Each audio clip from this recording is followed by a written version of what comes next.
गंग नहर आती है, उसमें 15 किलोमीटर पंजाब के अंदर कच्ची नहर है, वो अगर पानी उसमें आ जाए तो वो टूट जाती है।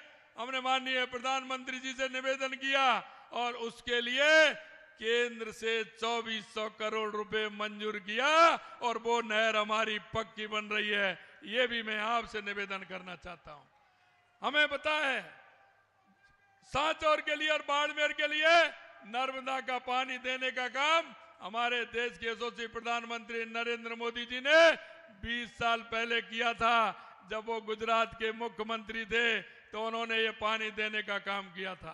मैं आपसे इतना ही निवेदन करना चाहता हूं मित्रों कि जो हमारे घोषणा पत्र में जो हमने वायदे, हमारे संकल्प पत्र में जो हमने वायदे किए थे, वो 45% वायदे हमने माननीय यशस्वी प्रधानमंत्री जी के नेतृत्व में 90 दिन के अंदर राजस्थान के अंदर 45% पूरा करने का काम किया है।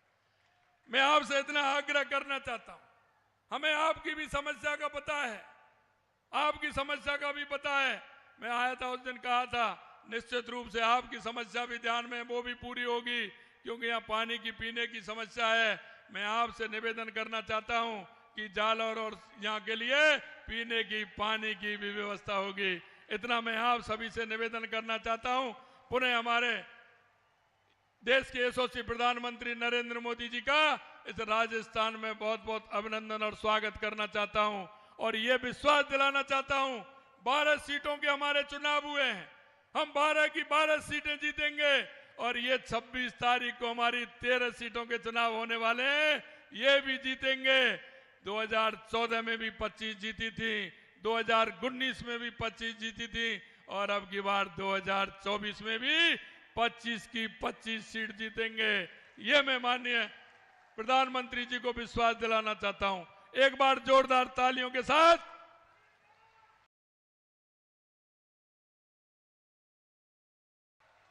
माननीय प्रधानमंत्री जी का स्वागत और अभिनंदन करें। अब की बार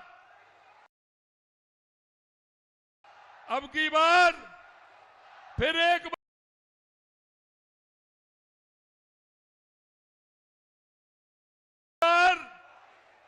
एक बार बहुत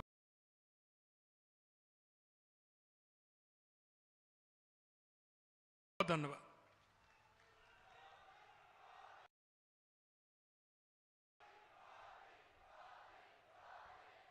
धन्यवाद।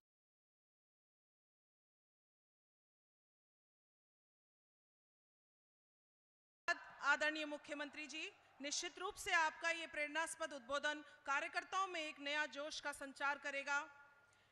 एक बार आप सभी से निवेदन है कि अपने दोनों हाथ उठाकर मेरे साथ कहिए, फिर एक बार, अब की बार।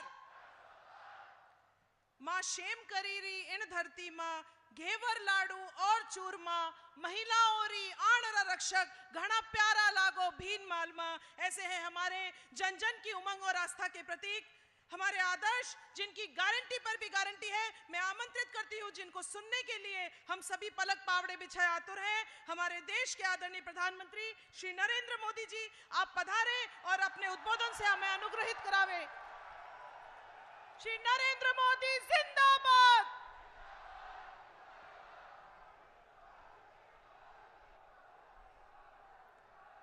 नमस्कार। भारत माता की, भारत माता की।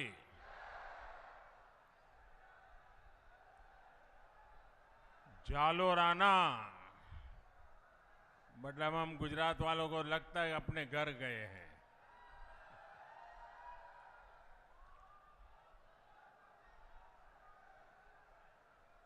पार्टी का संगठन का काम करता था तब भी और गुजरात में मुख्यमंत्री था तब भी अनेक बार आप सबके बीच आने का मुझे अवसर मिला है। कई परिवारों से भी मेरा परिचय रहा है। यहां सब नजर आ रहे हैं, आज मंच पर भी नजर आ रहे हैं। लेकिन मुझे याद है जब यहाँ के परिवारों से गप मारते थे तो बोलते थे, वो एक कहावत सुनाते थे और बड़े गर्व के साथ कहते थे, आप फटे घर उल्टे, कटई बख्तरा कोर, शीश कटे धड़ लड़ फड़े, जद छूटे जालोर।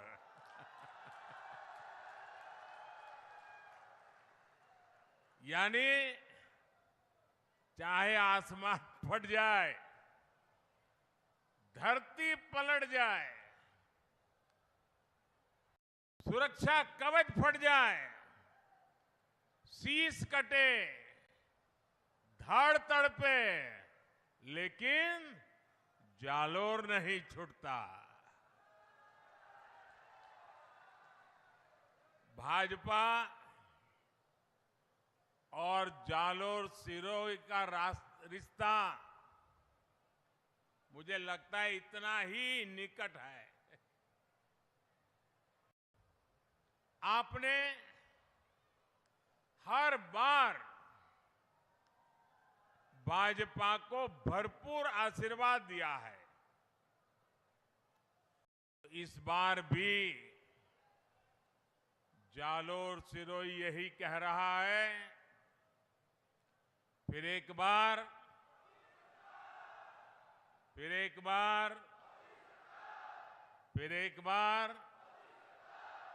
भाइयों और बहनों, पहले चरण के मतदान में आधे राजस्थान ने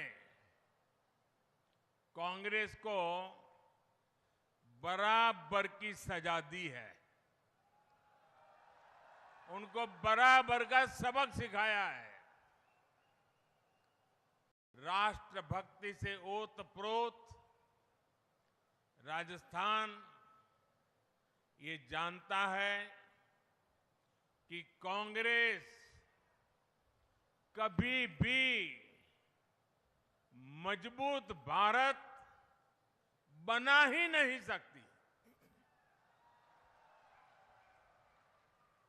देश को ऐसी कांग्रेस सरकार नहीं चाहिए।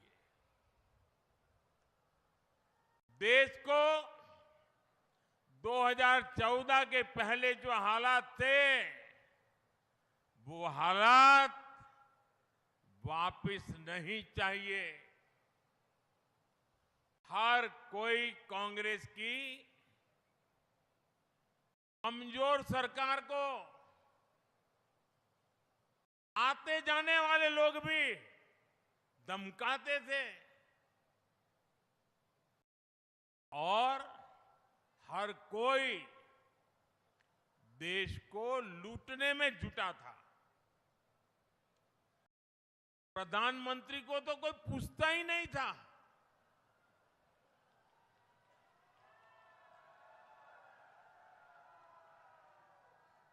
सरकार रिमोट कंट्रोल से चला करती थी। कैबिनेट से पास हुए अध्यादेश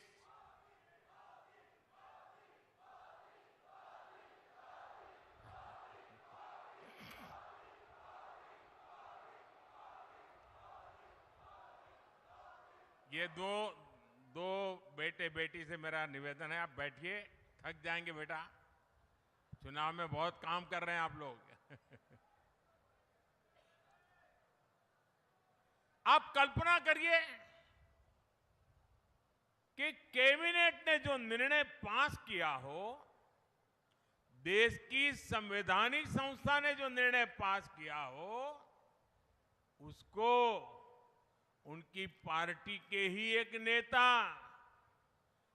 भरे मीडिया की मीटिंग बुला करके बड़े रौब से उस अध्यादेश को फाड़ के फेंक देते हैं।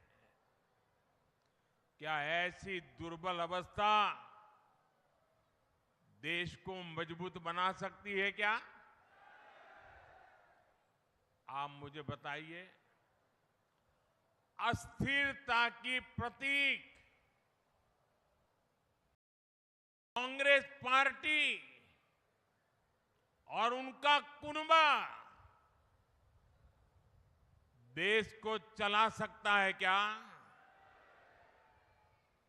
साथियों,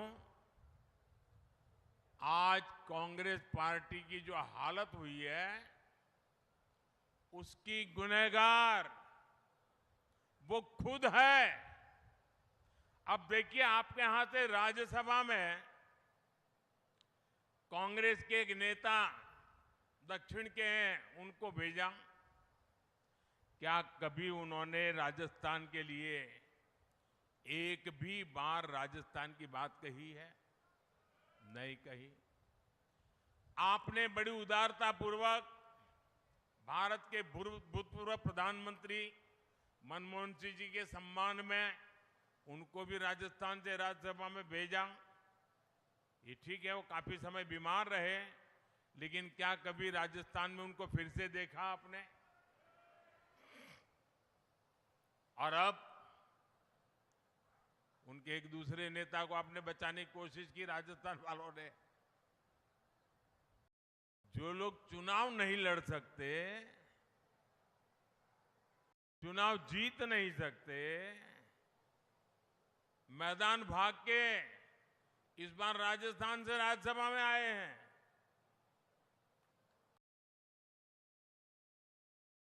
कांग्रेस की इतनी हाल खराब है भाइयों।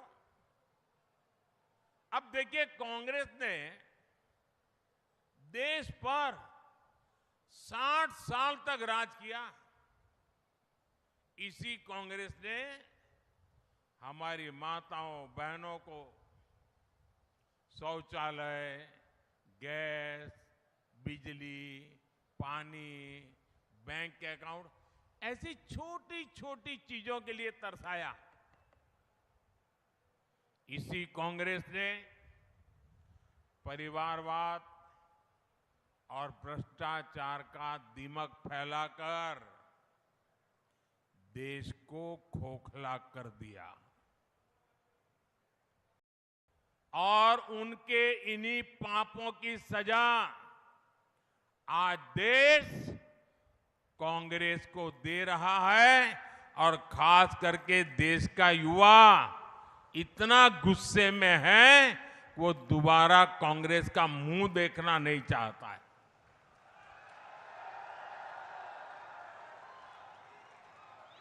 जिस पार्टी ने कभी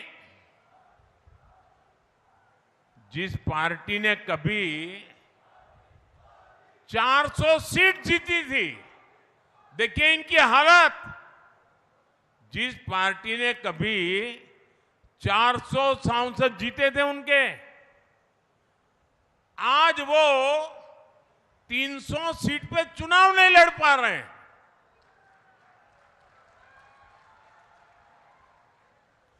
आज कांग्रेस की हालत ये है, उनको उम्मीदवार नहीं मिल रहे हैं। इन्होंने अवसरवादी इंडी अलायंस बना लिया है। उसकी पतंग उड़ने से पहले ही कट गई है। कहने को तो गठबंधन है, लेकिन अब हालत देखिए। कई राज्य हैं जहां एक गठबंधन वाले ही आपस में लड़ रहे हैं। इस लोकसभा के चुनाव में देश में 25% सीटें ऐसी हैं, आंकड़ा बहुत बड़ा है ये, 25% सीटें ऐसी हैं जहां एक गठबंधन के लोग एक दूसरे को मारने काटने में लगे हैं, एक दूसरे के खिलाफ चुनाव लड़ रहे हैं। अगर जिसको चुनाव के पहले इतनी लड़ाई चल रही है, तो चुनाव के बाद लूट के लिए तो कितना ज्यादा लड़ाई लड़ेंगे, इसकी कल्पना कर सकते हैं। और इसलिए मैं फिर से आपको पूछना चाहता हूं, क्या ऐसे लोगों को इतना बड़ा देश हम सुपुर्द कर सकते हैं क्या? ऐसे लोगों को देश सुपुर्द कर सकते हैं क्या? अरे आप अपने घर में गाड़ी हो ना, तो भी किसी ऐरे गहरे के हाथ में नहीं दे सकते हो भाई। देते हो क्या? 50 बार सोचते हो यार ये कहां पहुंचाएगा। भाइयों और बहनों, आप सब जानते हैं, मुझे भली बात ही जानते हैं, मेरा बचपन जानते हैं। मैं भी आप भी की तरह एक सामान्य परिवार से आया हूं। मैंने भी मेरे परिवार में देखा, न बिजली होती थी, न पानी होता था, घर में रसोई का चूल्हा धुएं से भर जाता था। बचपन ऐसे ही बिता करके आया हूं। लेकिन जब आज यहां पहुंचा हूं तो मेरे दिल में यही रहता है कि बचपन में जो कठिनाई मैं मेरी मां को भुगतते देखता था, मैं ऐसी कठिनाई मेरे देश की एक भी माता बहन को नहीं देखना चाहता।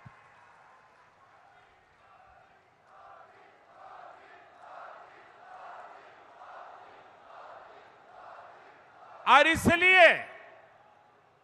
इसलिए मैं आपके एक बेटे की तरह, मेरी माताएं बहनें, आपके एक भाई की तरह आपके दुख दर्द को मिटाने के लिए दिन रात दौड़ रहा हूं। अभी तक राजस्थान के करीब 19 लाख गरीब, दलित, पिछड़े, आदिवासी परिवारों के पक्के घर बन चुके हैं। वो लोग पक्के घर में रहने चले गए हैं।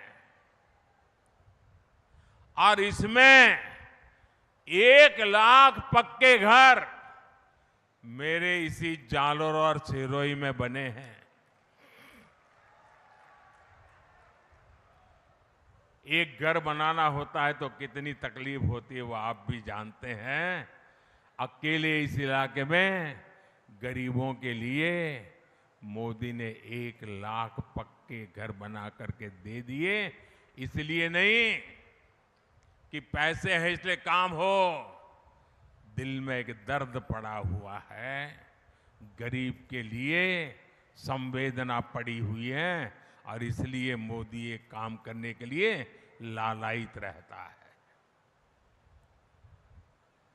अच्छा, आप एक मेरा काम करेंगे? ऐसे नहीं हाथ ऊपर करके बताइए। सबके सब देखिए, चुनाव में आप घर घर मिलने के लिए जाते होंगे, चुनाव की चर्चाएं होती होगी।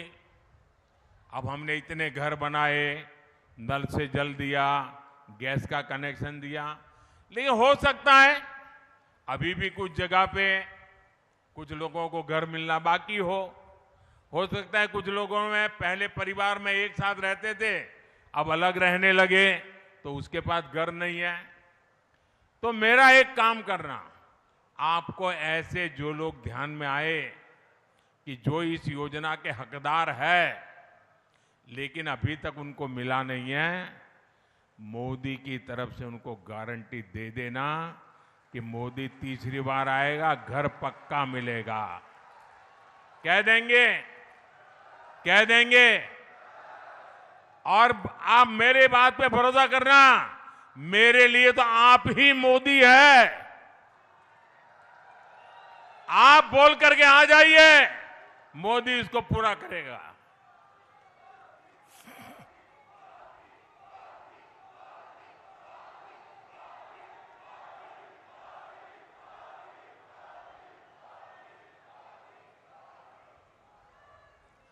और आप ये भी कह देना माताओं बहनों को, ये जो 3 करोड़ मैं नए घर बनाने वाला हूं ना, उनमें उनका नंबर लगेगा ही लगेगा। और उस परिवार की माताओं बहनों को कहना कि मोदी जो घर देगा ना, वो उस मां या उस बहन के नाम पर देगा, ये भी बता देना। साथियों, आयुष्मान भारत के तहत मिल रहे मुफ्त इलाज का फायदा भी पूरे देश में मिलता है। अब मोदी ने गारंटी दी है कि हर परिवार में जो बुजुर्ग है उनको, हर परिवार में कोई भी बाकी नहीं, यहां बैठे हुए भी उनका भी हर परिवार जिसके भी घर में 70 साल से ऊपर की आयु के लोग हैं, बुजुर्ग माता है, पिता है, दादा है, दादी है, नाना है, नानी है, चाचा है, चाची है, फूफा है, जो भी हो, उनको कह देना अब दिल्ली में आपका एक बेटा बैठा है।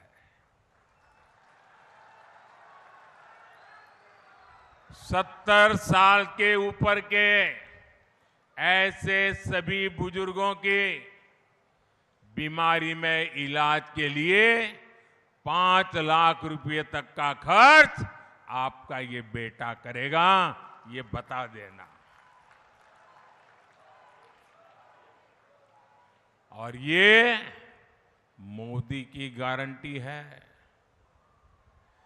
और ये गारंटी भी मैंने इसलिए दी क्योंकि एक बेटे के रूप में मां बाप की सेहत का ध्यान रखना वो जैसा आपका दायित्व है ना, मैं भी तो बुजुर्गों के लिए बेटा हूं, तो मेरा भी तो दायित्व है। शुरुआती इलाज के लिए आपको दूर न जाना पड़े, इसके लिए राजस्थान में 10,000 आयुष्मान आरोग्य मंदिर बनाए गए हैं। सिरोही में मेडिकल कॉलेज बनने से बहुत फायदा हुआ है। जालोर में भी मेडिकल कॉलेज बनकर के जल्द तैयार होगा। और मोदी का मिशन है आने वाले दिनों में ज्यादा से ज्यादा मेडिकल कॉलेज बने, अधिकतम जगह पर मेडिकल कॉलेज